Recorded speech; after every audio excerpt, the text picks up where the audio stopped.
Welcome back everybody with another video discussing the world and the way we find ourselves and see ourselves now.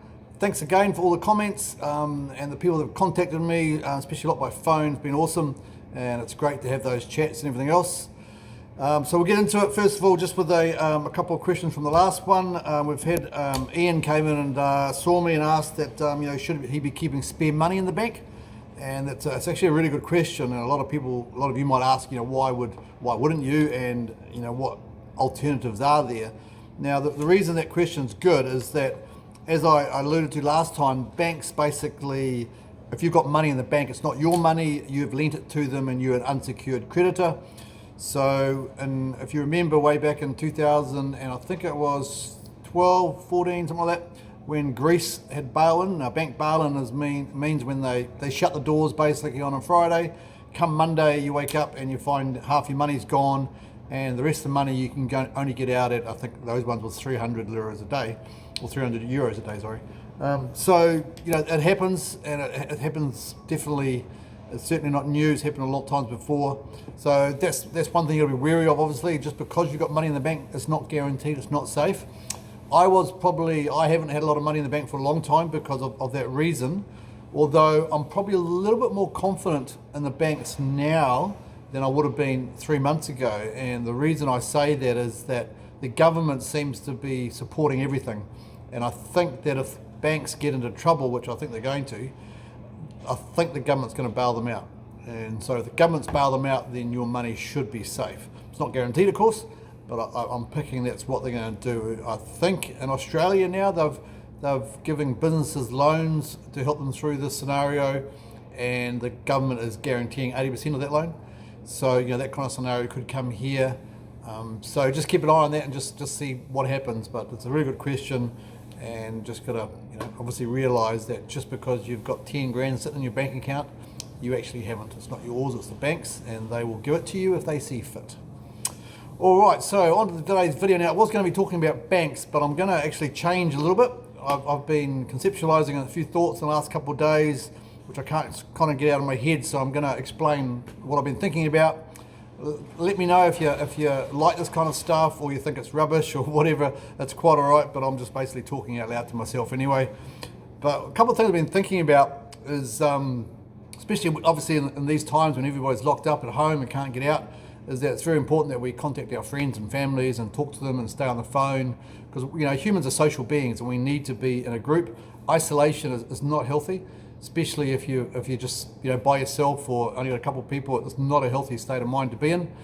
But what it does do, it does give you a time to reflect and think about your life and things and everything else. And I've certainly been doing a lot of that. And a couple of things I've been trying to work out and come up with, and some of them I've been thinking for a long time, is that one of them is that, how like everybody always talks about, they want to be happy in life, they just want to be happy type scenario, and which is a kind of a interesting, and I've said it many times myself, and it's an interesting type of scenario, but I don't think you can, the goal of trying to be happy is actually the right goal. I don't think that will make you happy. I think what you need to go down that path and make your life better, fulfilled, happy, rewarding, all that kind of stuff, is that you need to have an aim in your life, you need to have goals, and you need to be able to work through that so that you get towards the end, and achieving that kind of stuff is going to bring the happiness that maybe you wanted in the first place, but you just didn't know how to conceptualize that into there. So having aims, having goals, having meaning in your life is actually, you've got to have that first, because you're not going to get happiness unless you have that. You can't just sitting on a beach in a deserted island while it's nice and happy for a couple of days, you won't be happy in 6 months.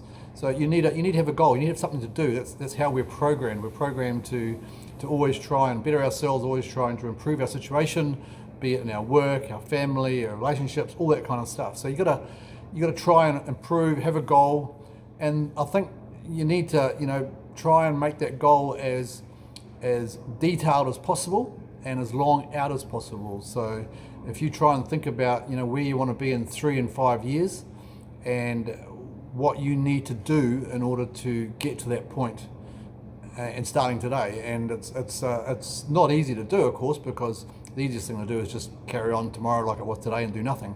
but that's not really going to achieve what you want. So think about where you want to be in 3 and 5 years, how you want your life to look, who friends do you want. And one of the interesting things I learned a little while back, which we're all guilty of, is that when you have a group of friends, you'll find that unknowingly, and we've all got these, is that you have some friends that basically, how would you describe them? Probably dead wood, right? Do you know how you get a group of friends, and if you've had something that's really, really exciting in your life, like really good, and you're really proud of it, then you think, oh, I just want to share that with the world. But you always so know there's a couple of friends that you wouldn't share that with, because they would react negatively the whole time, like, oh, you always get the good luck, you always blah, blah, blah.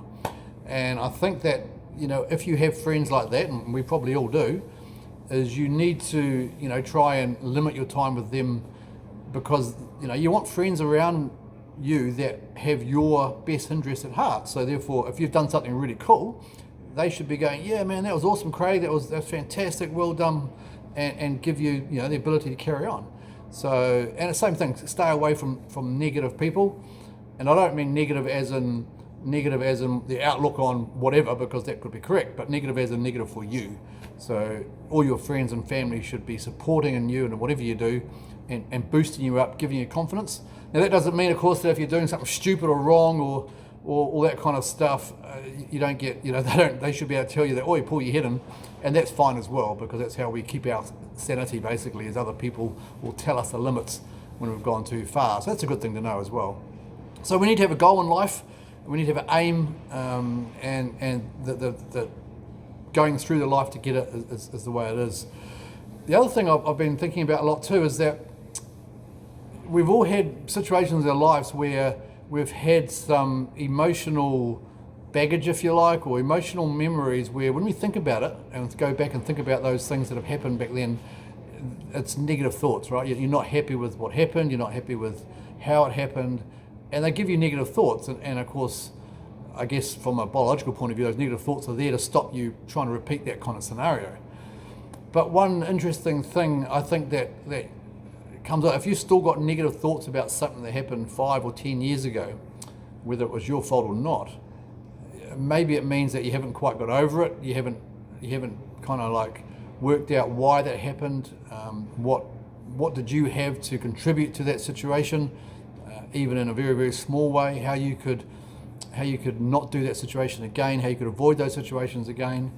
And if you grab that situation, the emotional negative thing you've got, and pull it apart and work out why, then you finally, what happens is that negative feeling for that emotion slowly goes away. And I think, I certainly know in my life, like everybody, I mean, we've all done, stupid things we're not proud of, things that we would probably, redo again if we could and had the foresight. But I have worked out that I've got a couple of things in my life that have emotionally held me back. And, and going through this process of trying to work out where I went wrong, what I could do better, and making it not a negative thought in my head, I think will hopefully open up more opportunities in the future so that we can learn from it and go forward rather than being scared of it in a shell and going back. And the kind of things I'm talking about is, major things like, you could have had a marriage breakup, you could have had a business partner, try and do you over, you could have had a friend who was unfaithful, all that kind of stuff, all that stuff that you got a really bad negative thought about. And so I think it's a good idea in this time that we have to ourselves to reflect a little bit on that stuff. And if you can, again, work it out, try and learn what you can from it. And I think that's only going to stand you in a better stead as you go on, better way, better life opportunity. So that's all I've got for this time. I don't know whether, that was, you didn't like that or not. I don't know, I've just been thinking. But definitely get on the banks next time. Let me know if you like it or don't like it, and I'm happy to either do more of that kind of stuff or absolutely that's it, no more. So until next time, stay safe. Looks like we might be going to level 3 next week, hopefully. Interesting how I think someone just texted me and said that there's a poll on Facebook going at the moment about whether we should go down to level 3 or not, and apparently it's way up that people are saying no, we shouldn't. Which is interesting, and I understand the reasoning behind that, and I think a lot of people are fearful, and when you have fear you do the things that are make the most logic to you at that time. which is fine. But I think, you know, there's levels of, everybody thinks either emotionally or practically or somewhere in between. So we all got those emotions and feelings, whether it's really emotional all the time or just mostly practical all the time, and we kind of cover up the emotions. So depending on where you are in that scale, depending on how you see things, if you're a more emotional type person, then you're going to be fearful, you're going to have anxiety, you're going to be scared, you don't know what's coming, so you're going to want to stay locked down. If you're more practical type of person and can see the bigger picture, you realize that this has gone on long enough, it's killing our economy, and we need to get back out there. And sure, it's going to be risky, but the risk of not doing that's higher. So that's the two extremes, and of course people are going to be somewhere in there. But I think we need to get out as soon as we can. One of the thoughts I had with that is that you imagine yourself that you're an athlete and you're in a Commonwealth Games and you're just about to do the Commonwealth Games, but of course this virus comes along, so you can't. You get locked up in a home, and not only you get locked up, you get put on a drug. Doesn't matter what drug is, heroin, whatever, and you get given that every day, which is basically the government giving us money. It's a drug keeping us there. So we're all there. Now, the longer you stay in your house on those drugs, the less likely you are to ever get back to where you were. And so it's the same thing with this. There's risks involved in getting out, obviously, but you have to take that in consideration, and that you want to get back to where you were as quick as possible. So those who disagree with me, not a problem. You're welcome to leave comments and welcome to discuss that. But just remember, if you disagree with me and you think that we should be locked down for another 2 weeks, 4 weeks, whatever, I hope those same people are not ones that in 6 months' time are complaining because the price of food has doubled, your house is halved in value, and you have no job. So, you know, there is consequences on everything we do, so you balance it. You can't have it both. You can't have it, let's just lock down for 6 weeks, 8 weeks, and then go back to normal, everything's going to be fine. It ain't going to be that way at all. All right, so hopefully that's interesting for you. It certainly was for me. So subscribe, like, share, all that kind of stuff. It's amazing the number of views I'm getting, considering I think I'm just talking to myself, but obviously some of you like it and some of you are watching, so that's fantastic. Stay safe, and until next time, have a good day. Bye.